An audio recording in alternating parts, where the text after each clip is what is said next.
गंगा संवाद यात्रा Indo climate lab की पॉडकास्ट पेशकश।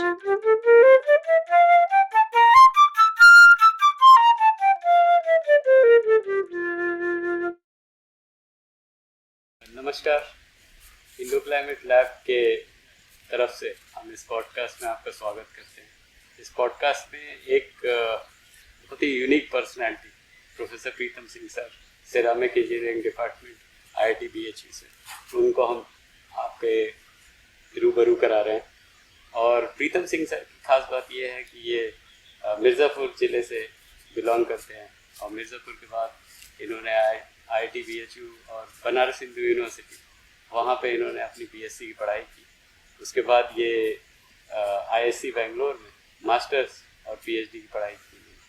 उसके बाद ये ऑस्टिन में यूनिवर्सिटी ऑफ टेक्सास में प्रोफेसर गुड इनफ के साथ PhD की पोस्ट डॉक्टरल फेलोशिप परस्यू की। और ये वहाँ से लौटने के बाद अमेरिका से भारत की ऊर्जा व्यवस्था को फिर से सुसंगठित करने का प्रयास कर रहे हैं। उसमें ऊर्जा व्यवस्था के अंदर हाइड्रोजन और एनर्जी स्टोरेज सिस्टम, उस पर इनका बेजोड़ काम है, जिससे बहुत सारे इंडस्ट्रियल मैन्युफैक्चरिंग कंपनीज, बहुत सारे कॉर्पोरेट हाउसेज और इंटरनेशनल लैब्स जो एनर्जी और पर्यावरण क्षेत्र पे काम करती हैं, वो इनके साथ रूबरू हैं।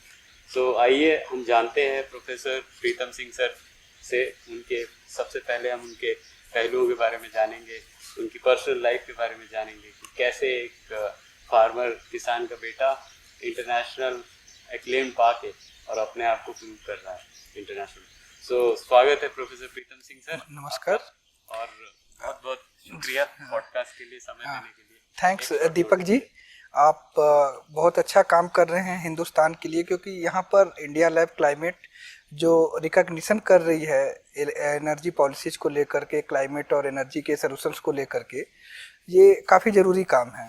जहाँ तक रही बात हमारी, तो हम सभी लोग इस काम में लगे हुए हैं कि कैसे इंडिया को ऊर्जा के क्षेत्र में आत्मनिर्भर बनाया जाए।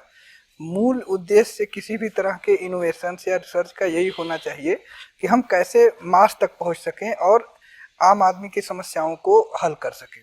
और हिंदुस्तान की अगर सबसे बड़ी समस्या है तो वो है उसका फ्यूल एंड ऑयल इंपोर्ट। अगर हम उस ऑयल इंपोर्ट को कम करने की दिशा में कुछ भी कर पाते हैं तो ये बहुत ज़रूरी चीज़ होगी। और इस क्रम में हमारे प्रधानमंत्री जी ने हाइड्रोजन मिशन लॉन्च किया हुआ है और ग्रीन हाइड्रोजन एक हाइड्रोजन फ्यूल के रूप में आया है।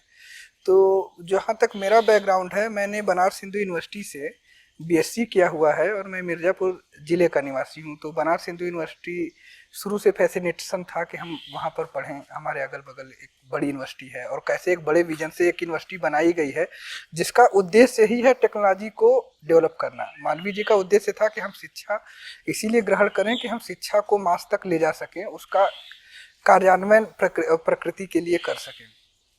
तो यहाँ से BSc करने के बाद मैं ISC बेंगलोर से मास्टर और PhD का अध्ययन किया। मैं वहाँ इंटीग्रेटेड PhD में केमिकल साइंस में रजिस्टर्ड था और मेरी PhD प्रोफेसर MS हेगड़े के साथ हुई है, solid state and structural chemistry unit में। और मेरा पूरा काम जो मेरे PhD का था वो नैनो मटेरियल्स का उपयोग हाइड्रोजन प्रोडक्शन के लिए था, चाहे वो इलेक्ट्रोकेमिकल हाइड्रोजन बनाना हो या हाइड्रोजन बाई बायोमास। तो अगर आप देखें तो मैं हाइड्रोजन टेक्नोलॉजी के लिए बहुत पहले से काम कर रहा हूँ। मेरा पीरियड IISc बेंगलोर में 2004 से 2010 के बीच में था।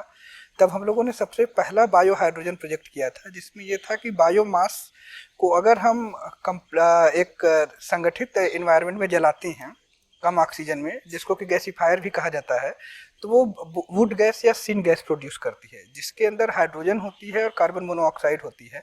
तो हाइड्रोजन तो हाई एनर्जी है, हालांकि कार्बन मोनोऑक्साइड भी एनर्जी गैस है, लेकिन कार्बन मोनोऑक्साइड बहुत ही टॉक्सिक गैस है। वो स्टील को कोरोड करती है और मनुष्यों के लिए तो जानलेवा ही है। तो इसलिए इस गैस को एज इट इज ट्रांसपोर्टेशन करके कहीं भी यूज नहीं किया जा सकता है। तो दुनिया का ध्यान इस तरफ था कि अगर हम कार्बन मोनोऑक्साइड को वाटर के साथ रिएक्ट करते हैं तो ये वाटर गैस शिफ्ट रिएक्शन कहा जाता है। CO2 plus H2O, CO plus H2O will give you CO2 plus hydrogen, means carbon monoxide can be converted into hydrogen with help of water. So my PhD was essentially on the developing the catalyst for water gas shift reaction. So I did on the material part, catalysis part on hydrogen production. So then after completing my PhD, मैं IISc Bangalore से professor John B Goodenough के पास गया। John B Goodenough university of Texas में professor थे, उसके पहले वो ऑक्सफोर्ड में प्रोफेसर थे, and he is the pioneer to develop the lithium ion battery, the current generation lithium ion battery जो हम लोग यूज कर रहे हैं लैपटॉप, सेलफोन्स, पोर्टेबल इलेक्ट्रॉनिक्स और आपके ईवीज में, ये उन्हीं की डिस्कवरी है।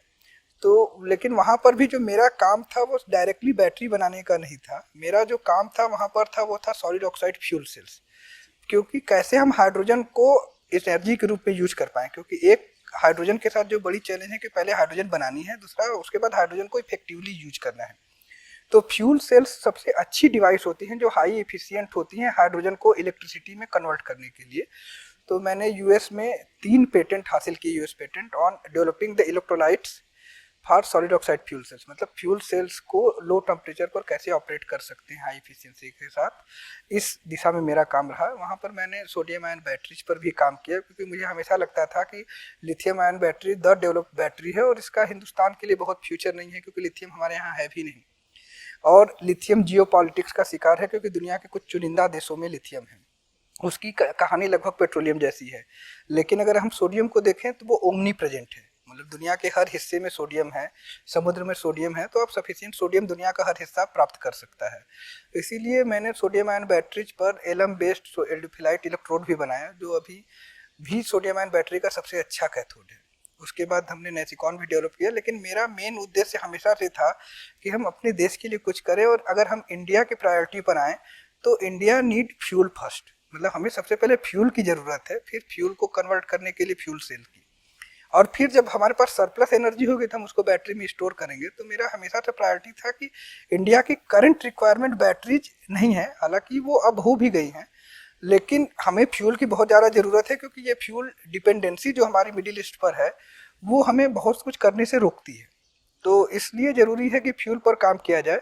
तो मैंने as a mission hydrogen fuel को कैसे एग्रीकल्चर वेस्ट से बनाया जाए और कैसे भारत के गांवों तक हाइड्रोजन प्रोडक्शन को पहुंचाया जाए, इस मिशन को लेकर के काम किया है। और इस दिशा में हमारे सहयोगियों ने बीजल ग्रीन एनर्जी की स्थापना की और वो फंडिंग और मदद उपलब्ध कराई, जिससे कि इस टेक्नोलॉजी को पूरी तरह से इस्टेब्लिश किया जाए। जो भी काम मैंने आईआईसी बेंगलोर में किया था कैटलिस्ट और रिएक्टर डिजाइन से लेकर के, और उसका प्रतिमूर्ति आज बीजल ग्रीन एनर्जी का रामपुर छत्तीसगढ़ प्लांट है, जहां पर हमारे पास हाइड्रोजन प्रोडक्शन के बायोमास हाइड्रोजन प्रोडक्शन के रिएक्टर हैं, जो एक ऑपरेशन में 2500 केजी तक बायोमास यूज करते हैं और लगभग 50 KG hydrogen, 400 KG CNG methane और लगभग 700 केजी कोयला जनरेट करते हैं। तो ये तो रहा बहुत इंट्रोडक्शन रहा आपका, और आपने बहुत सारे सवालों के विंडो खोल दिए।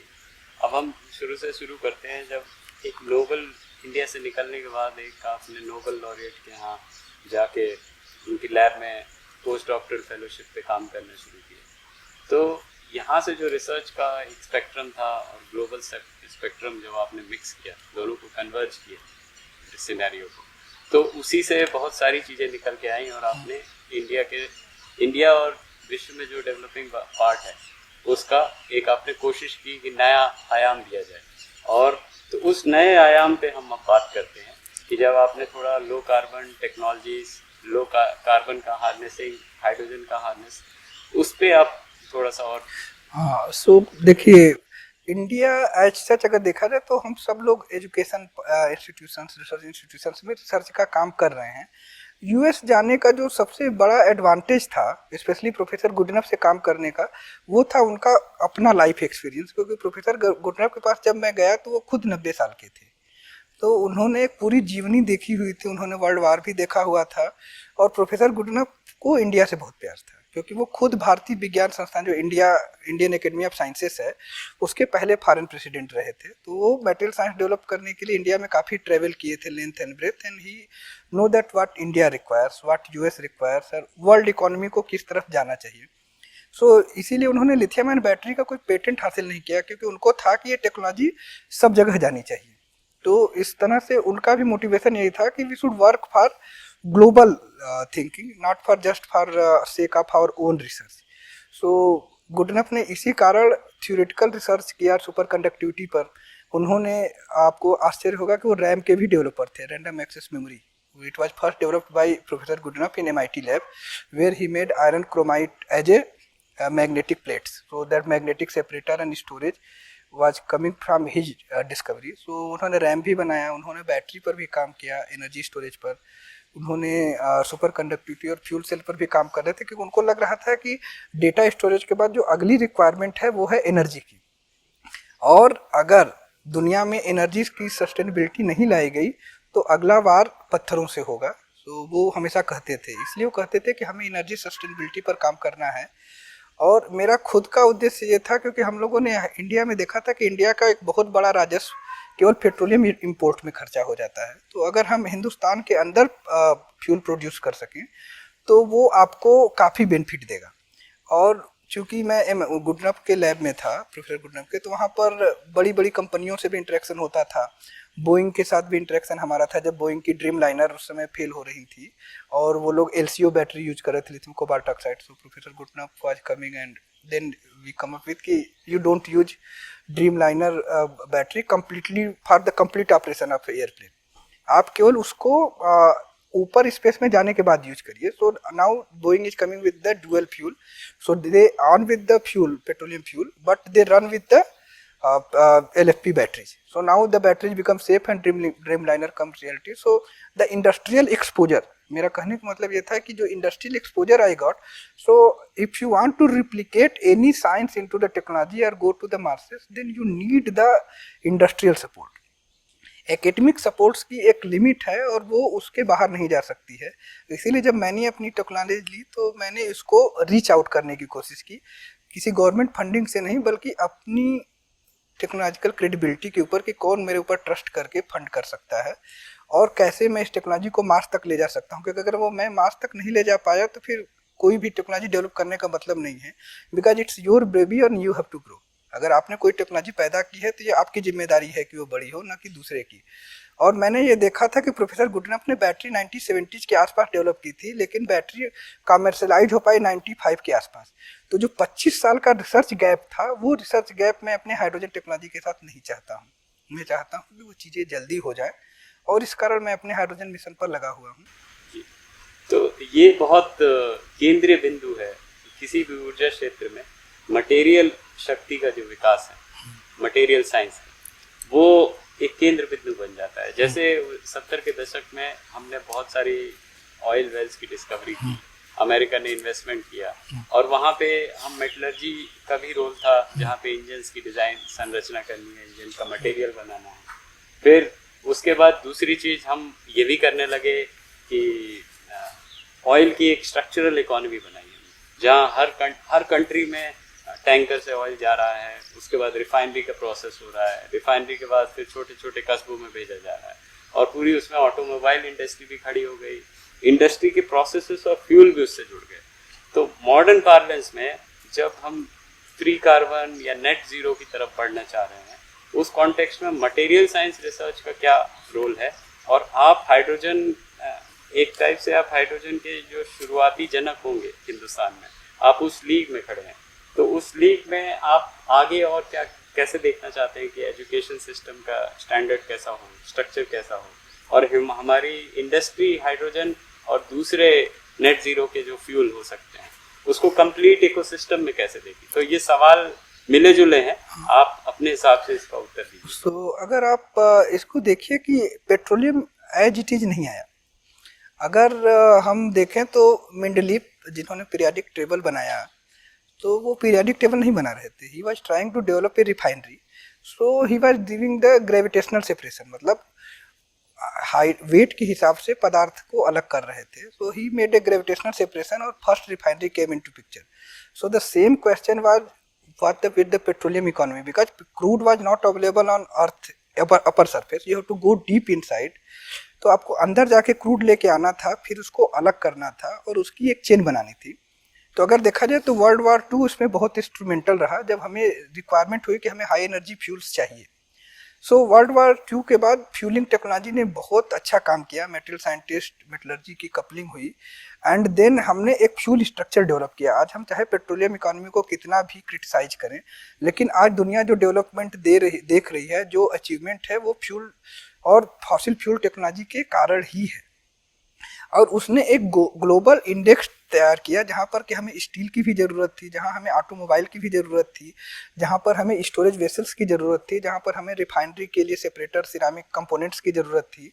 तो एक पूरा सिस्टम, इकोसिस्टम पेट्रोलियम के कारण जनरेट हुआ। और अगर हम देखें तो हमारा इकोसिस्टम में कोई डिस्ट्रप्टिव चेंज नहीं था। चेंज एक तरह से था कि हम पहले लिविंग सेल्स की एनर्जी यूज करते थे। जैसे अगर हम प्राचीन सभ्यताओं को देखें तो जनरली लोग घोड़ा गाड़ी, बैलगाड़ी इन सबों से चलते थे। तो क्या करते थे कि बैल को, घोड़े को खाना खिलाते थे, घोड़ा उस एनर्जी से आपके रथ को, आपके व्हीकल को चलाता था। स्टीम इंजन, जेम्स वाट का स्टीम इंजन भी उसी कॉन्सेप्ट पर आया जब उसको घोड़ा गाड़ी ही कहा गया था। और हॉर्स पावर आज भी एक यूटिलाइज एनर्जी सिस्टम है, एक ISI मार्क है।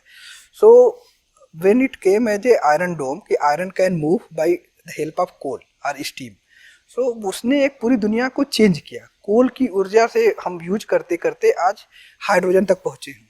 तो हमें ये समझना है कि हमने वास्तव में किया क्या। तो हम लोग पहले के ज़माने में लकड़ी को जला करके, कोयले को जला करके हीट जनरेट करते थे और उससे अपने सफिशिएंट डे लाइफ के काम करते थे। लकड़ी के जला करके खाना बना लेते थे, या कुछ चक्की चलाना है वो चलाने का काम हो जाता था। कोयला जला करके स्टीम इंजन ने उसको आगे बढ़ाया। बट धीरे धीरे ये ज़रूरत हुई कि हमें अब और एनर्जी डेंसिटी का फ्यूल चाहिए। तो अगर आप लकड़ी से कोयले का अंतर देखें तो दोनों में कोई बहुत अंतर नहीं है, सिवाय इसके कि लकड़ी की तुलना में कोयले के अंदर ऑक्सीजन कंटेंट कम है और हाइड्रोकार्बन कंटेंट ज़्यादा है। वहाँ से चलते चलते हम लोग क्रूड ऑयल के प्यूरिफिकेशन पर आए, पेट्रोलियम डीजल को यूज करना शुरू किया, फिर हम लोग आए LPG पर। तो इन ऑल प्रोसेसेस वाट हम लोग जो कर रहे थे वो ये था कि हम लोग कार्बन रिड्यूस करके हाइड्रोजन के कंटेंट को बढ़ा रहे थे। तो हमने हाइड्रोकार्बन फ्यूल को एक रूप दिया और आज हाइड्रोकार्बन से होते होते हम मीथेन पर आ चुके हैं, जिसको लोग CNG CBG के नाम से जानते हैं, PNG के नाम से जानते हैं। तो ये 95% मीथेन है। अगर आप मीथेन करें तो आप अब एक ऐसी केमिकल संरचना पर आ चुके हैं जहाँ पर एक कार्बन के साथ 4 हाइड्रोजन है और ऑक्सीजन पूरी तरह से फ्यूल से गायब है। मतलब अब बहुत हाई एनर्जी फ्यूल पर जा रहे हैं। तो अगर आप दुनिया की ड्राइव देखें कि अगर उससे ज़्यादा एनर्जी आपको चाहिए तो अब आपको कार्बन को जीरो करना है। मीन्स आप अब सीधे हाइड्रोजन फ्यूल की तरफ पहुंच रहे हैं। सो पूरी दुनिया के लिए इसीलिए हाइड्रोजन सबसे क्लीन फ्यूल है। अब क्लीन फ्यूल इसलिए है कि हाइड्रोजन में कोई कार्बन तो है नहीं। तो अगर हाइड्रोजन जलेगी तो उससे बनेगा पानी। तो जो ऑटोमोटिव एग्जॉस्ट है या इंडस्ट्रियल एग्जॉस्ट है उसमें कार्बन पार्टिकुलेट्स और कार्बन बेस्ड एमिशन की बहुत कमी आ जाएगी अगर हम हाइड्रोजन यूज करते हैं या हाइड्रोजन रिच फ्यूल यूज करते हैं। तो जो हमारा प्राइमरी टारगेट है कि हाइड्रोजन को एज ए फ्यूल इस्टेब्लिश किया जाए और उसको यूज किया जाए कार्बन एमिशन के रिडक्शन के लिए। तो दुनिया का जो हाइड्रोजन मिशन है वह स्वतः आप है और उसकी तरफ जाना ही है, चाहे कोई चाहे या न चाहे, because that change will happen. It's up to us that we want to be the part of change और नॉट। तो सर, हाइड्रोजन को बनाने में 2 प्रोसेसेस हैं। एक तो इलेक्ट्रोलिसिस के प्रोसेस से बनाया जा सकता है जो एनर्जी इंटेंसिव है, जिसमें पर किलोवाट और पर केजी के हाइड्रोजन बनाने में काफ़ी इंटेंसिटी हो जाएगी इलेक्ट्रिसिटी की। दूसरा प्रोसेस है जो बायो केमिकल प्रोसेसेस से आपने सजेस्ट किया है। थोड़ा उस प्रोसेस के ऊपर, दोनों प्रोसेस को कंपेयर करके इन पे नज़र डालें। तो अगर अब हम हाइड्रोजन को देखें कि चूँकि हाइड्रोजन एक क्लीन फ्यूल है तो अब हमें हाइड्रोजन बनाना तो है। मेथड्स पर समस्या हो सकती है कि हाइड्रोजन कैसे बन रही है, कैसे बनाई जा रही है। तो अगर अभी देखें तो अभी जो दुनिया का हाइड्रोजन बनता है वो सारा हाइड्रोजन मीथेन की रिफार्मिंग के थ्रू बनाया जाता है। मतलब मीथेन को पानी से रिएक्ट कराया जाता है और हाइड्रोजन जनरेट की जाती है। तो जो CO2 बनती है वो रिफाइनरी में बनती है और वहीं अलग हो जाती है, क्योंकि आप कार्बन एडिशन नहीं होना चाहिए। तो अगर अब धरती पर कार्बन न्यूट्रल सोर्सेस की बात की जाए तो 2 तरह के सोर्सेस कार्बन न्यूट्रल है, जिसमें पहला सोर्स जो सीधे आदमी के दिमाग में आता है वो है पानी, क्योंकि पानी का फार्मूला है H2O। सो अगर आपके पास 18 ग्राम पानी है तो टेक्निकली 2 ग्राम हाइड्रोजन बनाई जा सकती है। तो पानी एक सोर्स है। जो दूसरा सोर्स धरती पर उससे भी ज़्यादा अवेलेबल है और फ्रीली अवेलेबल है वो है बायो वेस्ट। तो बायो वेस्ट अपने आप में एक कार्बन न्यूट्रल मटेरियल है, क्योंकि होता क्या है कि जैसे आपने एग्रीकल्चर का ग्रोथ हुआ तो बायोमास फोटोसिंथेसिस करती है। तो फोटोसिंथेसिस के तहत बायोमास ग्रो होता है। आपका गेहूँ, धान, पराली या कोई भी जो एग्रीकल्चर क्रॉप है, प्लांट है, ट्री है, वो CO2 एटमॉस्फेयर से लेता है, वाटर जमीन से लेता है और फोटोसिंथेसिस के थ्रू ग्लूकोज, कार्बोहाइड्रेट प्रोटीन में बदलता जाता है और इस तरह से एनिमल, ये लिविंग सीड्स की डेवलपमेंट होती है। लेकिन जब यही लिविंग बॉडी डेड हो जाती है तो फिर वो नेचुरली डिकम्पोज होती है और फिर से कार्बन डाइऑक्साइड और पानी नेचर को मिल जाता है और हीट वापस चली जाती है। तो इस तरह से देखा जाए तो धरती के ऊपर एक कार्बन साइकिल है जो कार्बन न्यूट्रल है। तो उस कार्बन न्यूट्रलिटी के हिसाब से ही धरती पर बायोमास का ग्रोथ है और एनिमल्स है, क्योंकि बायोमास CO2 प्रोड्यूस करते हैं, एनिमल CO2 यूज करते हैं और एनिमल CO2 प्रोड्यूस करते हैं। बायोमास CO2 ऑक्सीजन प्रोड्यूस करता है, एनिमल ऑक्सीजन यूज करते हैं। तो ऊपर का जो सोर्स धरती के ऊपर का है, अगर हम धरती के अंदर से डिग करके कोई भी फ्यूल नहीं निकालते हैं तो बायोमास अपने आप में एक पोटेंट सोर्स है जो कि कार्बन न्यूट्रल है। हालांकि बायोमास की समस्या ये है कि जब हम बायोमास को ऐसे ही जलाते हैं तो काफी मात्रा में कार्बन पार्टिकुलेट्स जनरेट होते हैं या स्मोक निकलती है। वो स्मोक डेंजरस होती है क्योंकि स्मोक फेफड़ों को खराब करती है। लेकिन अगर कार्बन न्यूट्रलिटी की बात की जाए तो बायोमास का कंबसन किसी भी तरह का कार्बन ऐड नहीं करता है धरती पर, वो कार्बन न्यूट्रल ही है। तो बायोमास और वाटर दोनों हाइड्रोजन के सोर्स हो सकते हैं। अगर आप अब बायोमास पर जाएं तो जो सिंपलेस्ट बायोमॉलिक्यूल आप सोच सकते हैं, चाहे कार्बोहाइड्रेट चाहे ग्लूकोज, तो अगर वो देखें तो वो होता है C6H12O6। और अगर उसको और भी सिंप्लीफाइड कर दें तो ये हो जाता है CH2O। तो अगर अब देखा जाए तो 30 ग्राम बायोमास से भी 2 ग्राम हाइड्रोजन बनाई जा सकती है। तो वहां पर आपको 18 ग्राम वाटर के साथ 2 ग्राम हाइड्रोजन बननी है, बायोमास में 30 ग्राम के साथ। अब लेकिन दोनों में एक जेनेटिक डिफरेंस है, क्योंकि बायोमास एक एनर्जी कंपोनेंट है, क्योंकि उसके अंदर कार्बन हाइड्रोजन ऑक्सीजन दोनों है और ये सेल्फ कंबस्टिव मटेरियल है। क्योंकि अगर बायोमास में आग लगा दे तो वो जलने लगती है। इसका मतलब है कि बायोमास एक फ्यूल है, ये आपको एनर्जी देती है। इसीलिए हम लोग बायोमास का सेवन करते हैं, चाहे वो हम लोग फ्रूट्स के टर्म में खाएं, चाहे वो हम सब्जियों के टर्म में खाएं या रोटी और चावल के टर्म में खाते हैं, तो हमें एनर्जी देती है जब वो कंबस्ट होती है या डाइजेस्ट होती है। तो फ्यूल, अब बायोमास अपने आप में एक फ्यूल सोर्स है। लेकिन अगर आप पानी पर जाते हैं तो वाटर एक फ्यूल सोर्स नहीं है, water is a heat sink. Water हम क्यों पीते हैं? क्योंकि जब हम खाना खाते हैं और शरीर के अंदर गर्मी होती है तो फिर पसीने के रूप में वो गर्मी बाहर निकलती है, क्योंकि water through vaporisation, latent heat of the vaporisation, heat को डिसिपेट कर देता है। तो इसीलिए हमें प्यास लगती है और फिर हम पानी पीते हैं। तो वाटर एक हीट सिंक है। सो अब यहीं पर डिफरेंस आ जाता है कि एक तरफ एक सोर्स है आपके पास जो कि ऑलरेडी एनर्जी सोर्स है, और एक तरफ वाटर है जो कि हीट सिंक है। तो अगर आप वाटर से हाइड्रोजन निकालना चाहते हैं तो पहले आपको वाटर में इतनी ज्यादा एनर्जी डालनी होगी कि वो ओवर फ्लडेड हो, देन वाटर मॉलिक्यूल ब्रेक होंगे और you will get hydrogen and oxygen as a different component, फिर वो हाइड्रोजन फ्यूल के रूप में यूज होगी। इसी कारण हाइड्रोजन को जब हम ब्रेक करना चाहते हैं, वाटर को हाइड्रोजन के रूप में निकालना चाहते हैं, तो वाटर बहुत ही हाई एनर्जी इंटेंसिव प्रोसेस हो जाती है और 1 kg हाइड्रोजन बनाने के लिए कम से कम 55 किलोवाट ऑफ इलेक्ट्रिसिटी की जरूरत होती है, जिसमें कि वाटर प्यूरिफिकेशन की एनर्जी ऐड नहीं की गई है। उसका कारण यह है कि अगर आप इलेक्ट्रोकेमिकल सेल की तरफ जाएं तो 1.2 वोल्ट पर वाटर स्प्लिटिंग होनी चाहिए, आइडियली 1.23 वोल्ट पर। लेकिन इन रियल थर्मोडायनेमिक कंडीशंस, अगर थर्मोडायनेमिकली हम इसको अचीव करेंगे तो that achievement will happen around 1.53 volt. तो आप 76% से ज्यादा की थ्योरेटिकल एफिशिएंसी अचीव ही नहीं कर सकते हैं थर्मोडायनेमिकली, और करंटली ये 1.62 के वोल्ट के आसपास होता है। तो अगर इस हिसाब से अगर आप 70% की एफिशिएंसी पर जाते हैं तो ये पूरा का पूरा इंटेंसिव प्रोसेस हो जाता है कि बिना 52 किलोवाट इलेक्ट्रिसिटी खर्चा किए आप 38 किलोवाट की हाइड्रोजन एनर्जी को बाहर नहीं निकाल सकते हैं। तो 1 kg हाइड्रोजन के पास theoretically 38 kilowatt of electricity capacity है, बट इसको यूज करने के लिए आप 55 किलोवाट एनर्जी वेस्ट करते हैं। अभी जब आपने 38 किलोवाट का हाइड्रोजन बना लिया तो ये पूरी एनर्जी आपको मिलेगी नहीं, क्योंकि your energy supply is limited by Carnot cycle. तो अगर आप आईसी इंजन में जाते हैं तो अधिक से अधिक 14 से 15 किलोवाट एनर्जी ही हाइड्रोजन से मिल सकती है। लेकिन अगर आप फ्यूल सेल से जाते हैं तो वो आपको लगभग 70% की एफिशिएंसी दे सकती है और आप 25-26 किलोवाट तक एनर्जी एक्सट्रैक्ट कर सकते हैं। इसीलिए जब हम इलेक्ट्रोलिसिस प्रोसेस में जाते हैं तभी भी हमें फ्यूल सेल का इलेक्ट्रोलाइजर यूज करना पड़ता है, मतलब फ्यूल सेल ही रिवर्स मोड में यूज होता है और आप 55 किलोवाट में हाइड्रोजन जनरेट कर लेते हैं। तो आपने 55 किलोवाट एनर्जी खर्चा की लेकिन आपको मिला 26 किलोवाट। तो अगर आप देखें जिसको दुनिया नेट जीरो प्रोसेस बता रही है वो एक्चुअली नेट जीरो नहीं है, क्योंकि they are thinking only just in the term of displacement की पानी से हाइड्रोजन बना और हाइड्रोजन से पानी, but actually this is not net zero because distance travel by you is double, because first you wasted the energy to make water into hydrogen, then you wasted energy again to use water hydrogen energy to convert into water. So अब इस process में 55 kilowatt की energy से आपको 26 kilowatt की energy मिल रही है, मतलब पर KG of water you are losing 29 kilowatt. Plus you are using lots of water. But and you will use the water, very important that you need very clean water, and then whole new ecosystem has to be adopted to make this hydrogen economy. Because अब आपको एक पूरी system नई करनी है, because ये petroleum के ecosystem से कहीं भी कनेक्टेड नहीं है। तो अगर हम इस हाइड्रोजन पर जाते हैं तो पूरा का पूरा पेट्रोलियम इकोसिस्टम अपने आप में वेस्ट हो जाएगा, और उसका यूज ना होना भी धरती पर एक बहुत बड़ा प्रदूषण का कारक होगा। तो अब जो दूसरा सोर्स बायोमास का है, जिसको जैसा कि मैंने पहले बताया कि 30 ग्राम बायोमास से भी 2 ग्राम हाइड्रोजन बनाई जा सकती है, तो 6.6% of efficiency can be achieve.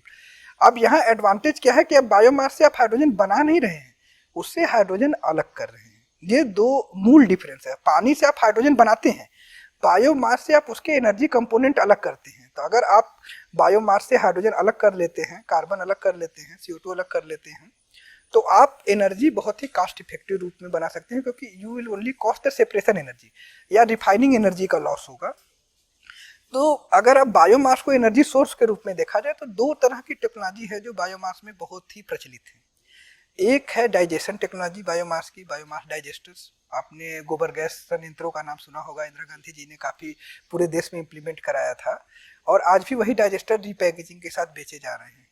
तो डाइजेस्टर्स में क्या होता है कि बैक्टीरियल डिकम्पोजिशन होता है, और जो कार्बोक्जिलेट पार्ट है बायोमास का वही डिकम्पोज होकर के हाइड्रोजन और CO2 के रूप में, मीथेन और CO2 के रूप में बाहर आता है।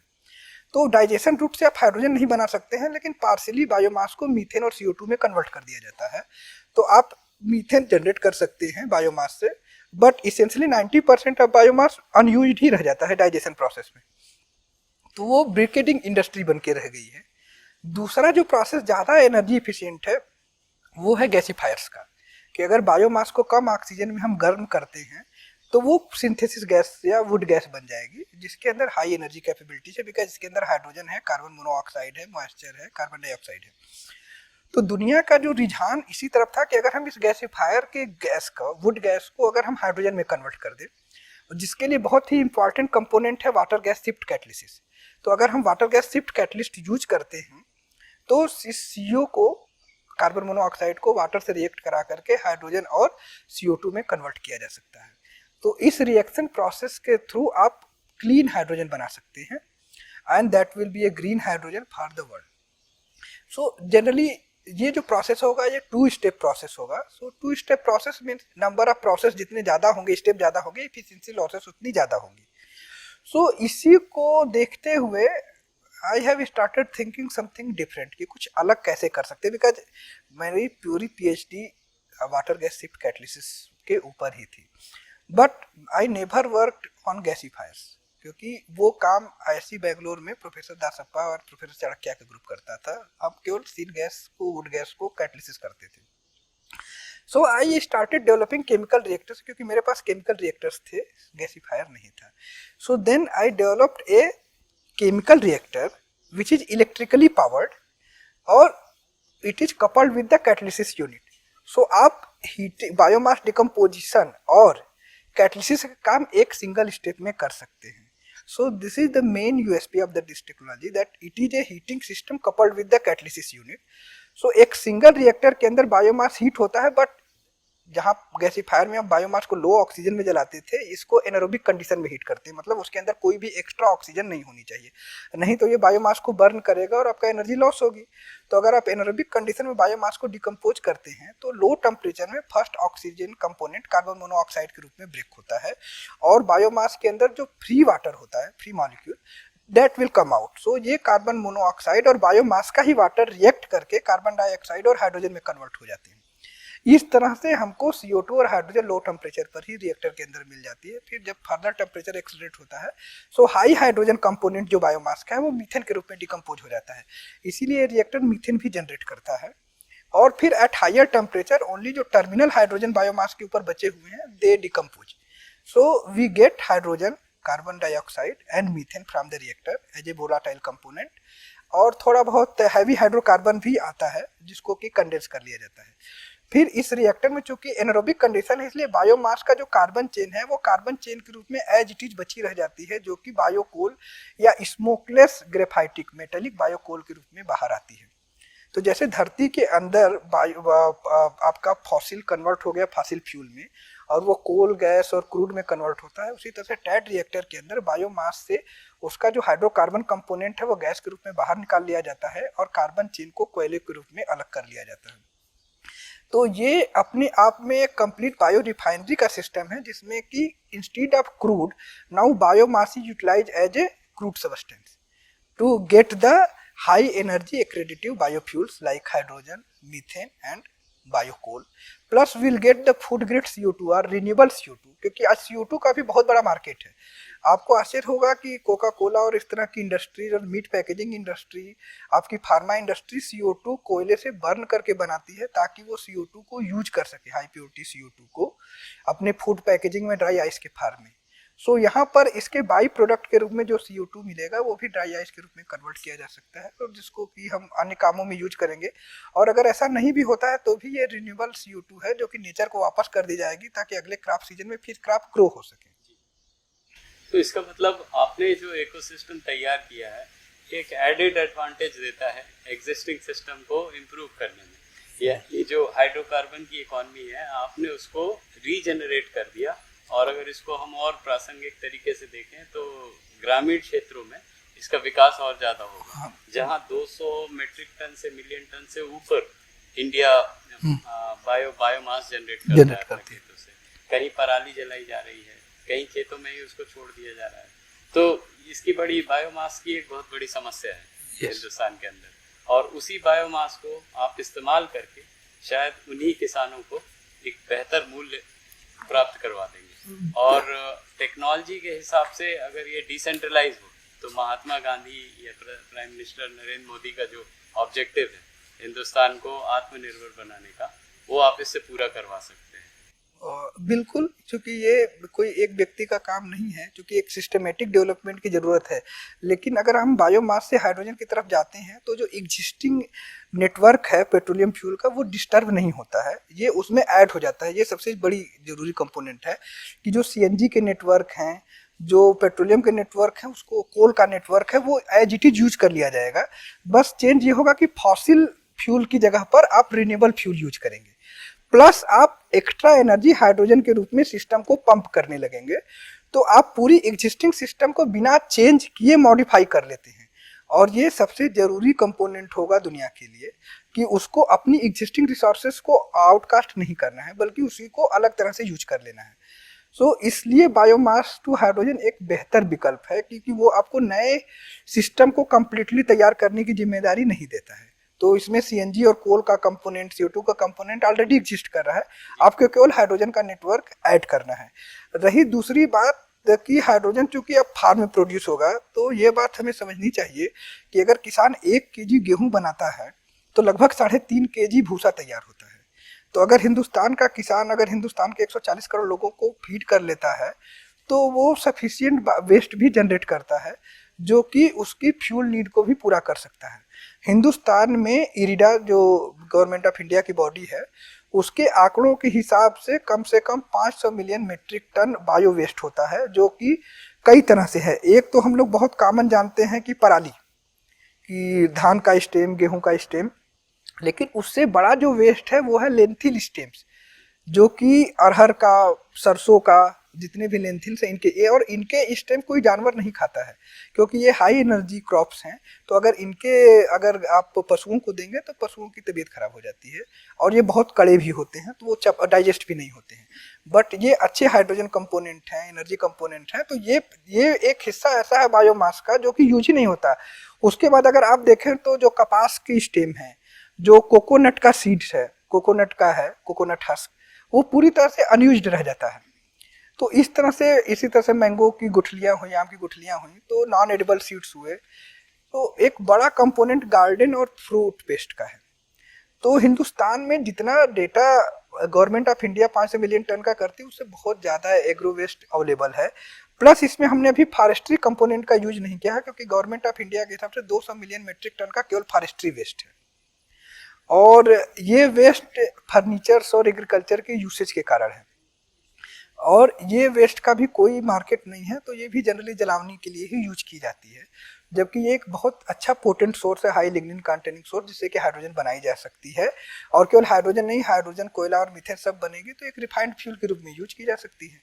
तो सर इसका मतलब जो फॉरेस्ट्री वाले एरिया है, जैसे माउंटेनस रीजन इंडिया के, नॉर्थ ईस्ट रीजन हो गया, हिमाचल प्रदेश, उत्तराखंड, कश्मीर के कई हिस्से हैं, वहाँ जब फ्यूल पहुँचता है, हाइड्रोकार्बन का फ्यूल पहुँचता है, तो कॉस्ट और बढ़ जाती है। तो वहाँ पे अगर ये बायोमास का इकोसिस्टम हम उसके अंदर ऐड कर दें तो इसकी वेरासिटी और ज़्यादा बढ़ जाती है। बिल्कुल, अगर हम पहाड़ी क्षेत्रों की बात करें, क्योंकि अगर देखा जाए तो मैदानों में गैस पहुंचाना, ट्रांसपोर्टेशन और पाइपिंग की जा सकती है, लेकिन पहाड़ों पर पाइपिंग इतनी आसान नहीं है कि गैस पाइपलाइन से गैस पहुंचाई जा सके। आज भी वहाँ एलपीजी सिलेंडर ढोए जाते हैं जिनके अपने रिस्क है और अपनी कॉस्ट है, तो वो नॉर्मल सर जो मैदानी इलाकों से काफ़ी महंगे पड़ते हैं। लेकिन वहीं पहाड़ पर पेड़ और पेड़ों के वेस्ट अवशिष्ट प्रचुरता में अवेलेबल हैं, जो कि जंगल में आग लगने का कारण भी बनते हैं। अगर आप देखें तो उत्तराखंड में पाइन के कारण आग लगती है, नॉर्थ ईस्ट में आग लगती है। तो अगर हम इन वेस्ट को यूज करें तो वो अपनी एनर्जी खुद अपने जगह पर प्रोड्यूस कर सकते हैं, तो they will become self reliable. वो अपना सेल्फ सस्टेनेबिलिटी होगी और उनको अपने फ्यूल कंपोनेंट के लिए किसी ट्रांसपोर्ट सिस्टम पर निर्भर रहने की जरूरत नहीं है। तो ये टेक्निक नॉर्थ ईस्ट और अपर रीजन के लिए तो बहुत ही इम्पॉर्टेंट है कि अगर वो इस पर इन्वेस्ट करते हैं तो अपनी एनर्जी खुद अपने घर में प्रोड्यूस करेंगे और उसको यूज कर सकते हैं। सर इसके बाद आप एक बिजनेसमैन भी बन गए हैं और लार्जर सेंस में आप एक रिसर्चर का कैप तो होल्ड करते ही हैं, उसके साथ बिजनेसमैन होने की जिम्मेदारियां हैं आपके ऊपर। तो आप नियर फ्यूचर में एक एजुकेशनल जो करिकुलम है हिंदुस्तान के अंदर, जहाँ पे प्राइम मिनिस्टर बोलते भी हैं कि आत्मनिर्भर बनना है, खुद का एम्प्लॉयमेंट देने की कोशिश करना है, तो मेरे ख्याल से आप उसमें दर्शकों को कुछ बताएंगे कि हमारे जो मेधावी छात्र हैं वो किस दिशा में और कैसे सोचना शुरू करें। एक्चुअली देखा जाए तो कई जगहों पर आत्मनिर्भर होना बहुत जरूरी है, क्योंकि सिर्फ गवर्नमेंट कंपोनेंट के ऊपर निर्भर होकर के चीज़ें डेवलप नहीं की जा सकती हैं। स्पेशली जो भारत या पूरी दुनिया का रिसर्च नेटवर्क है, जिसको कि मैं रिसर्च माफिया भी कहता हूँ, हालांकि ये वर्ड थोड़ा गलत है, ऐसा नहीं बोला जाना चाहिए, लेकिन इन्होंने सिस्टमेटिक इन्वेस्टमेंट का, गवर्नमेंट इन्वेस्टमेंट का मिसयूज किया है। चाहे वो डोनाल्ड ट्रंप कह रहे हों अमेरिका के बारे में, चाहे इंडियन सिस्टम, तो यहाँ पर पैसे की वेस्टेज बहुत ज़्यादा है। गवर्नमेंट मनी मिसयूज हुई है क्योंकि रिसर्च के लिए सारी फंडिंग गवर्नमेंट की है, जबकि ये कंपल्सिव होना चाहिए कि अगर कोई प्रोफेसर 10 करोड़ का रिसर्च प्रोजेक्ट कर रहा है तो उसके पास कम से कम 50% या 30% का फंड प्राइवेट का हो, क्योंकि सरकार पूरा फंड क्यों करे, और अगर पूरी फंड कर रही है तो उसकी डिलीवरी क्या है, ड्यू डिलीजेंस नहीं है।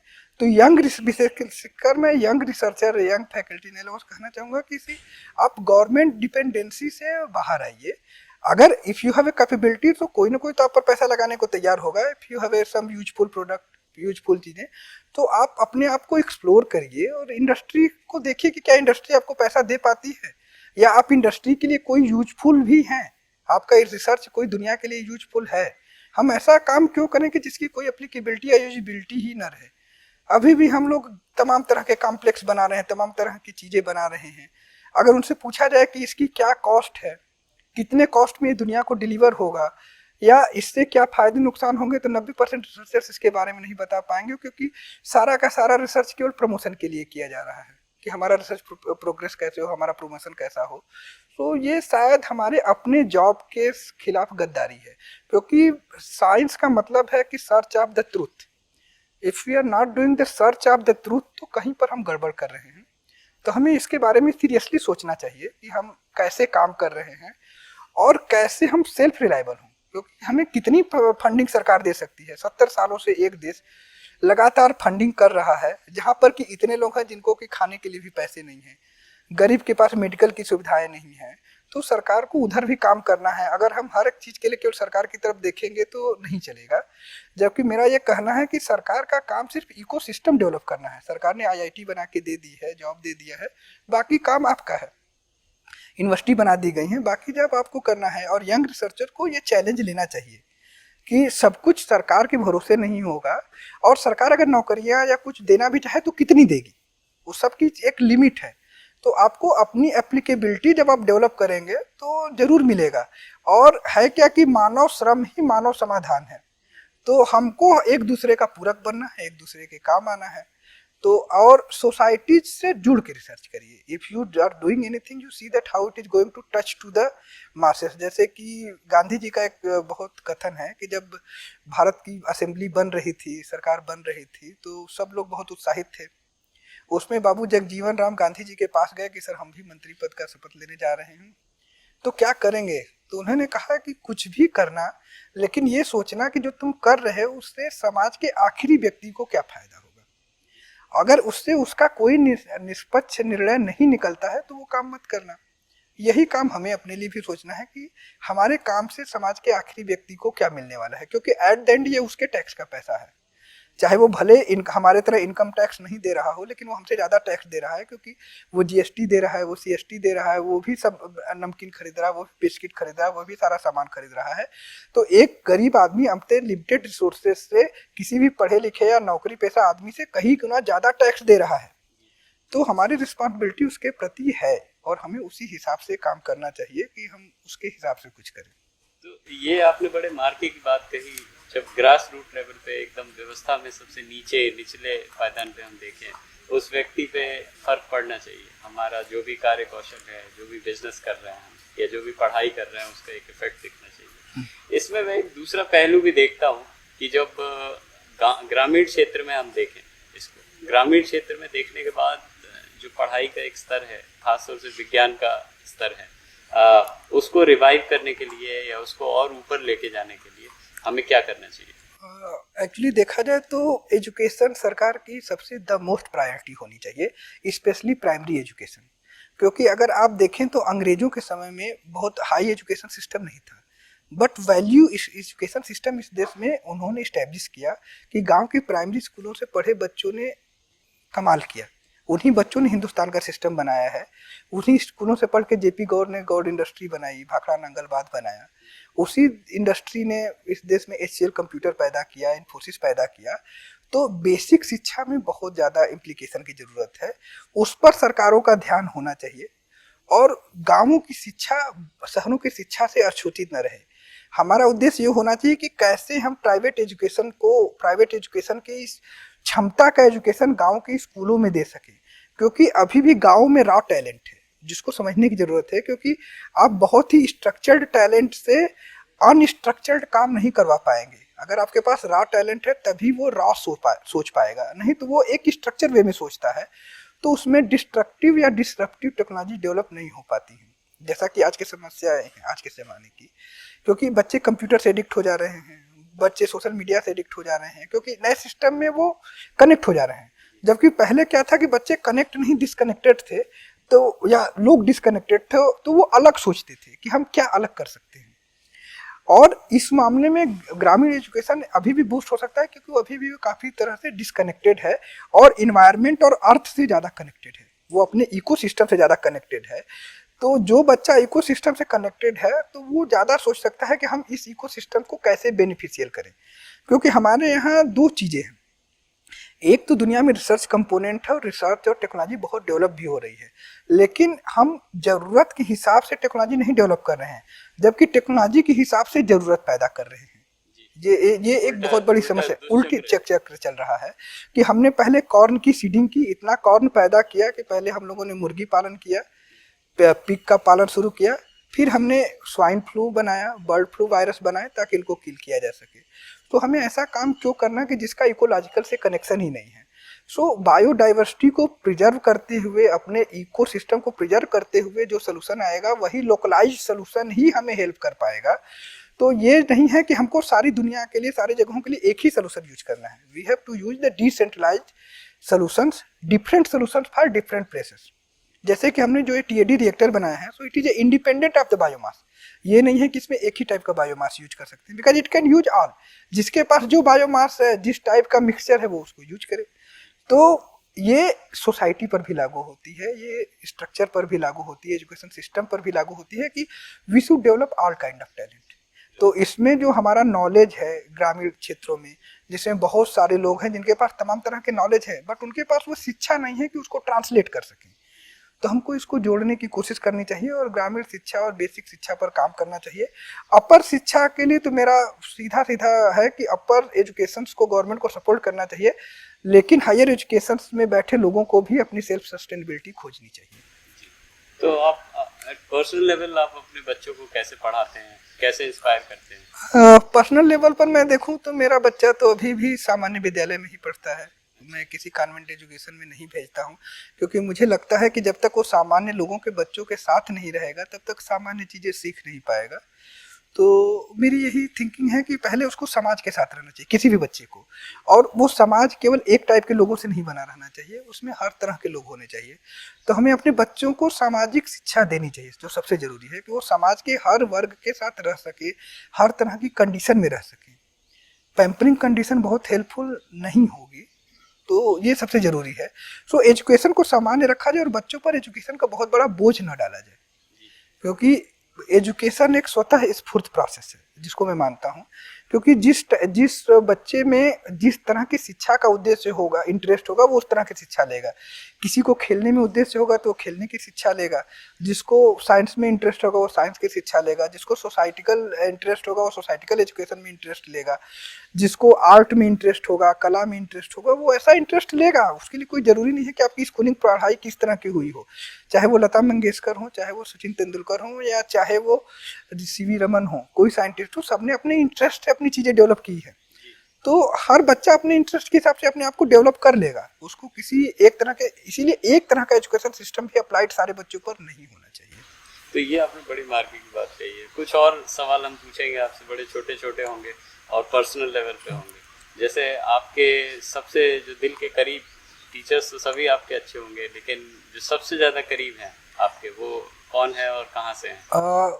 अगर मैं देखा जाए तो मुझे हमेशा टीचरों का बहुत अच्छा स्नेह मिला, क्योंकि मैं आज जो हूँ वो अपने टीचरों के बोलते पर हूँ। चाहे मैंने गांव के प्राइमरी स्कूल में पढ़ाई किया, फिर अपने माधव विद्या मंदिर इंटर कॉलेज था जो विद्यालय था, माध्यमिक विद्यालय, उसमें पढ़ाई किया, या इंटरमीडिएट की पढ़ाई हमने सरदार पटेल इंटर कॉलेज में की और बीएचयू में किया। हर जगह टीचर्स का इंटरेक्शन, क्योंकि मुझे हमेशा वो टीचर अच्छे लगते थे जो इंटरेक्ट करते थे, जो सवाल पूछते थे और सवाल पूछने की इजाज़त देते थे, क्योंकि तभी आप आगे बढ़ पाएंगे। तो उसमें जो दो टीचर थे, स्पेशली एक professor Ranjana Khanna BHU chemistry में थी, ऑर्गेनिक केमिस्ट्री की टीचर थी। मेरा सौभाग्य रहा कि मैंने बीएससी में 3 साल पढ़ाई की, लेकिन तीनों साल वही मेरी ऑर्गेनिक केमिस्ट्री की टीचर थी। सो उन्होंने मेरे पोटेंशियल को रियलाइज किया, और उनका कहना था कि तुम हिंदी बेल्ट के हो, इंग्लिश नहीं बोल पाते क्योंकि तुम एकदम गाँव के हो, तो तुम्हें इंग्लिश बोलना सीखना होगा। तो वो मुझे बीएससी फर्स्ट ईयर से ही क्वेश्चंस पूछती थी, लेकिन मुझे हिंदी में आंसर आते हुए वो कहती थी तुम इसको अब अंग्रेजी में ट्रांसलेट करके बोलो। So she prepared me to get the interview of IIC Bangalore, क्योंकि आईआईसी बैंगलोर में जो इंटीग्रेटेड पीएचडी या मास्टर पीएचडी कोर्स में इंटरव्यू होते थे, और वो इंटरव्यू साउथ इंडिया में इंग्लिश में होते, तो वो उसकी तैयारी उन्होंने मुझे कराया कि मैं इंग्लिश में बोल सकूँ और कॉन्फिडेंटली बोल सकूँ, क्योंकि कोई कॉन्वेंट एजुकेशन या कोई वैसी इंग्लिश एजुकेशन मेरे पास थी नहीं। बट उनके इस प्रयास के जो उन्होंने एक्स्ट्रा एफर्ट एक बच्चे में देखा, और उसके लिए उन्होंने अपने आप को लगा दिया, क्योंकि क्लास में 40 बच्चे और भी थे, लेकिन उनको सब कुछ टीचर पर ध्यान रहता था, लेकिन उनको ये था कि तुम इंग्लिश में बोलो, क्योंकि तुम बोलोगे तो तुम क्रॉस कर जाओगे, नहीं तो फिर आने के बावजूद तुम हो सकता है कि ऐसी बैंगलोर में ना सेलेक्ट हो पाओ। सो वो उन्होंने किया, और उसी तरह से मेरे प्राइमरी स्कूल के टीचर्स, उन लोगों ने बहुत ध्यान दिया था। मतलब क्योंकि मेरे थोड़ी बचपन में स्वास्थ्य भी अच्छा नहीं रहता था, तो उन लोगों को लगता था कि बच्चा अच्छा है, तो वो हर तरह से ध्यान रखते थे। चाहे मेरे संकटा प्रसाद सिंह थे टीचर प्राइमरी में, रमाशंकर सिंह थे तो केमिस्ट्री के टीचर, रामात्रे जी में, फिर तो बहुत सारे टीचरों का हमारा बहुत योगदान रहा। और ये एजुकेशन सिस्टम मैंने देखा। और उसके बाद जिस आदमी ने मुझे सबसे मोटिवेट किया वो थे मेरे PhD guide professor M S Hegde, because वो ऑलवेज चैलेंज लेने को इंस्पायर करते थे। उनके पास आप कितना भी बेवकूफ़ी भरा आइडिया ले जाकर के डिस्कस कर सकते थे और वो उस पर कभी खोट नहीं निकालते थे, बल्कि वो उस स्टूपिड आइडिया को खुद भी ट्राई करते थे। इवन प्रोफेसर गुडनफ ने भी मेरे साथ बहुत ही एक स्टूपिड आइडिया ट्राई किया था। हम लोगों ने बिना इलेक्ट्रोलाइट के सेल बनाने की कोशिश की थी। अच्छा। तो मतलब बिकॉज सम टाइम उनको लग रहा था कि अगर इलेक्ट्रोड के थिकनेस को बढ़ा दिया जाए तो ये डिफ्यूजन लेयर ही इलेक्ट्रोलाइट का काम कर सकता है। हालांकि अगर आप किसी इलेक्ट्रोकेमिस्ट्री के प्रोफेसर के पास जाएंगे तो वो कहेगा कि क्या बेवकूफ़ी भरी बात कर रहे हो। तो आपको एक्सप्लोर करना चाहिए। See certain time it may be stupidity but some new science can come. तो है कि आप इंटरेक्शन, जितना ज़्यादा टीचर एंड स्टूडेंट इंटरेक्शन होगा उतनी ज़्यादा साइंस डेवलप होगी। सो द की इज कि इंटरेक्शन हो तो डेवलप होगा, और मेरे साथ ये इंटरेक्शन का सौभाग्य रहा जिसके कारण कि मैं डेवलप कर पाया। और कुछ किताबें आप शेयर करना चाहेंगे कि जो साइंस के विद्यार्थियों को या इन जनरल भी लोगों को पढ़ना चाहिए? मुझे लगता है कि साइंस के विद्यार्थियों को हिस्ट्री जरूर पढ़नी चाहिए। जो सबसे जरूरी है वो है हिस्ट्री। एक्चुअली क्या कि मोस्ट ऑफ द साइंस के बच्चे हिस्ट्री जियोग्राफी पढ़ना ही नहीं चाहते हैं, उनको लगता है कि ये फालतू सब्जेक्ट्स हैं। But history of the science is must to develop the history, the new history in the science. क्योंकि हम जानते ही नहीं है कि जेम्स वाट ने क्या किया, हम जानते ही नहीं हैं कि स्टीफेंस ने रेलवे इंजन कैसे चलाई, क्या स्ट्रगल किया, मैक्सवेल ने कैसे वायरलेस कम्युनिकेशन डेवलप किया, कैसे वेव गाइड डेवलप किए जो कि आज के कम्युनिकेशन के हेड हैं, टेस्ला ने कैसे काम किया, फेराडे ने इलेक्ट्रोलिसिस कैसे की। तो ये हिस्ट्री ऑफ साइंस पढ़ेंगे तो आप हिस्ट्री ऑफ सोसाइटी देखेंगे, अब देखेंगे कैसे सोसाइटिकली ये नॉलेज केवल आज 100 200 300 साल का डेवलप नहीं है, ये 5000 साल 10,000 सालों से जो सोसाइटी, ह्यूमन सोसाइटी ग्रो हुई है, उसने ये साइंस सिस्टमेटिकली डेवलप किया है। तो हिस्ट्री ऑफ साइंस में सबका इंटरेस्ट होना चाहिए, और जियोग्राफी और इकोलॉजी को जरूर समझना चाहिए, क्योंकि उससे आप समझेंगे कि किसी एक प्लेस के इनहेबिटेंट कैसे ग्रो कर गए या कैसे वहां सर्वाइव किए, because that survival strategy will give you the immense knowledge to convert the science into difficult situations. तो डिफिकल्ट सिचुएशन में साइंस कैसे डेवलप होगी वो उसी तरह से आ सकती है। सो मेरा रिक्वेस्ट रहता है कि बच्चों से कि वो साइंस की हिस्ट्री पढ़ें, हिस्ट्री ऑफ साइंस, और इसके लिए हिस्ट्री को एज इट इज पढ़ना बहुत जरूरी है। हमें ये नहीं जरूरी है कि किस सन में कौन हुआ, कौन सा राजा कब बना, बट क्या कंट्रीब्यूशन हुए, क्या सोशल कंट्रीब्यूशन थे, क्या साइंटिफिक कंट्रीब्यूशन थे, then you able to grow. Because अगर आप हिस्ट्री में जाएंगे तो आपको लगेगा कि आप जो काम कर रहे हैं वो 300 साल पहले ही हो चुका है, देन आप रियलाइज करेंगे कि अब इसमें कुछ अलग करना है, क्योंकि आपने जो कहा तो फेराडे कर चुका है, अपने वो कुछ नया नहीं कर रहे हैं। बट हाँ, उसमें आप नए मॉडिफिकेशन कर सकते हैं कि जहाँ फेराडे चुक गया था उस कंट्रीब्यूशन को पूरा करके आप फेराडे को सपोर्ट कर सकते हैं। थोड़ा सा हम बहुत हिस्ट्री पे भी पहुंच गए, थोड़ा सोशल साइंसेस का भी लुक देखेंगे इसमें कि महिलाओं का जो रोल है साइंस के अंदर, और स्पेसिफिकली हायर एजुकेशन में जो साइंस की बात होती है, और दूसरा साइंस कैसे की जा रही है विदेशों में और जैसे इंडिया में, उस पर आपने पहले भी थोड़ा बहुत बोला, लेकिन इन दोनों बिंदुओं को अगर आप जोड़ के देखें तो आप इंडिया में कैसा, अगर हम देखें तो अगर महिलाओं का रोल और देश और दुनिया में, तो अगर देखा जाए तो महिला परिवार की धुरी है, और प्राइमरी साइंस है, प्राइमरी नॉलेज तो हम महिलाओं से ही सीखते हैं, इसलिए महिलाओं का शिक्षित होना बहुत जरूरी है, टेक्नोक्रेट होना बहुत जरूरी है, क्योंकि उससे बच्चों में टेक्निकल एबिलिटी जल्दी आ जाएगी। तो ये बहुत जरूरी कंपोनेंट है। और जहाँ तक रिसर्च में देखा जाए तो आज महिलाओं की संख्या कहीं भी कम नहीं है किसी भी फील्ड में, ना ही कॉम्पिटिटिव पब्लिकेशन, कॉम्पिटिटिव आउटपुट में कोई कमी है। थोड़ी सी कमी सोसाइटी में जरूर है कि वो उनको उतना वैल्यू या क्रेडिट नहीं देती है, बट वो भी अब कम हो रहा है। और अगर चैलेंज देखने की बात किया जाए तो मैरी क्यूरी ने 2 नोबेल प्राइज तब हासिल किए जबकि किसी भी पुरुष को 2 नोबेल प्राइज नहीं मिले थे। और मैरी क्यूरी कोई साइंटिस्ट परिवार से नहीं आई थी, मैरी क्यूरी के पास कोई साइंटिफिक एजुकेशन भी नहीं थी। जो सबसे अधिक समझने की जरूरत थी कि मैरी क्यूरी एक हाउस हेल्प थी, जैसे कि घर की नौकरानी महिला, वो पियरे क्यूरी के घर की मेंटेनेंस करती थी, लैब की मेंटेनेंस करती थी। And Pierre Curie was the great magnetic man और द फिजिकल साइंटिस्ट, जिसको कि नोबेल भी मिला था फिजिकल के लिए।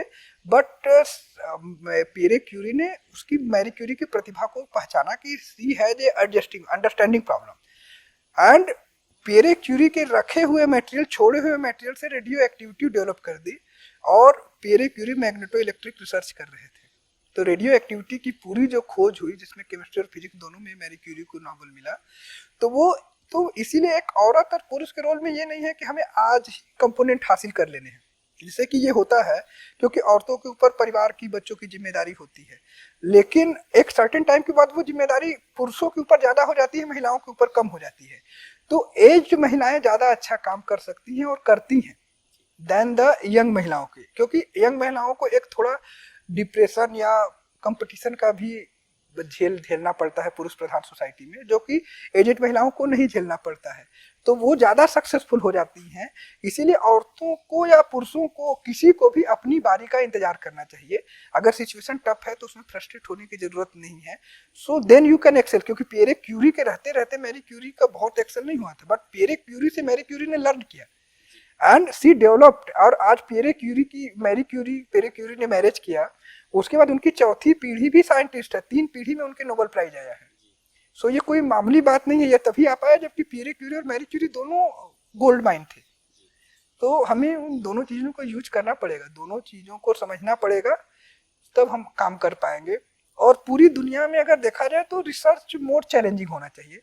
पूरी दुनिया में रिसर्च गवर्नमेंट सेंट्रलाइज होता चला जा रहा है और ये रिसर्च के लिए समस्या है, क्योंकि आज से 20 साल 30 साल पहले तो वो गवर्नमेंट फंडेड हो सकता था, लेकिन अब चूंकि प्राइवेट कंपोनेंट इतना ज़्यादा हो गए हैं और आज पूंजीवाद के इस दौर में अगर आप सरकारी पूंजी के ऊपर निर्भर रहेंगे तो रिसर्च नहीं कर पाएंगे, क्योंकि सरकारों के पास बहुत कम पूंजी बची है, अधिकतर पूंजी प्राइवेट के पास जा चुकी है। सो और पहले के ज़माने में भी था, फैराडे किसी सरकारी फंडिंग से तो रिसर्च करते नहीं थे। फैराडे जादू के शो दिखाता था, आपको नहीं मालूम होगा, क्योंकि वो केमिकल एक्सप्लोरेशन करता था, तरह तरह के जादू दिखाता था, उस शो से पैसा जनरेट करता था, तो उस पैसे से वो रिसर्च करता था। तो लैब चलाने के लिए भी बहुत तरीके हैं, मतलब वो करते थे। फैराडे, एडिसन रेलवे में गार्ड था, तो गार्ड था कोल के ट्रेन में, तो सबसे पीछे के डिब्बे में बैठता था। उस डिब्बे में उसने अपनी छोटी सी लैब एस्टेब्लिश की थी, जिसमें कि वो तमाम तरह की मटेरियल की स्टेबिलिटी और सॉल्युबिलिटी देखता था। उसी से उसने जिरकोनियम ब्रोमाइड मतलब वो ब्रोमाइड वायर बनाया, जो कि फ्यूल से बल्ब के लिए लाइटनिंग का काम किया। और एक एक्सीडेंट हुआ जिसमें ट्रेन टर्न ले रही थी, तो उसके केमिकल गिर गए और ट्रेन में आग लग गई, जिसके कारण उसको रेलवे के गार्ड की नौकरी से भी सस्पेंड कर दिया गया। तो वो नौकरी भी छोड़ा और फिर उसने अपनी प्राइवेट लैब डेवलप की। तो यह है कि फंडिंग के लिए पहले के साइंटिस्टों ने भी, पहले के साइंटिस्ट राजाओं के पास जाते थे, उनको अपनी चीजें दिखाते थे, पैसा मांगते थे। आज भी हम यही कर सकते हैं और यही करना पड़ेगा। नहीं अगर आपके पास सचमुच जिल है, इंटरेस्ट है कि आपका प्रोडक्ट आना चाहिए, अगर नहीं है तो फिर कोई बात नहीं। अगर आपकी जिल है तो आप जरूर जाएंगे और किसी न किसी तरह से पैसा जनरेट करेंगे। तो ये थे हमारे प्रोफेसर प्रीतम सिंह सर, जिन्होंने ऊर्जा पे हमारे साथ और समाज के कई बिंदुओं पे, पहलुओं पे, और समाज कैसे विज्ञान को और प्रोत्साहित करे और आगे बढ़ाए और अपनी दिन प्रतिदिन की समस्याओं को हल करे, इस पे पूरा इन्होंने एक फोकस्ड इंटरव्यू दिया और बहुत सारे नए चक्षुओं को खोला। अब आशा है हमारे दर्शकों को ये समझ आएगा और उस पर बहुत सारे सवाल भी होंगे जो प्रोफेसर प्रीतम सिंह सर से पूछना चाहेंगे। तो उनकी वेबसाइट है ITBHU पे, उस पर उनको सर्च करके और उनको भेज सकते हैं और कमेंट भी कर सकते हैं उस पर। और हो सकता है अगर फ्यूचर में कोई और मुद्दा हो जिस पे हम प्रोफेसर प्रीतम सिंह सर का इंटरव्यू ले सकें, इसके ऊपर भी हमें सुझाव दे सकते हैं। बहुत बहुत धन्यवाद। Thank you, nice to meet you.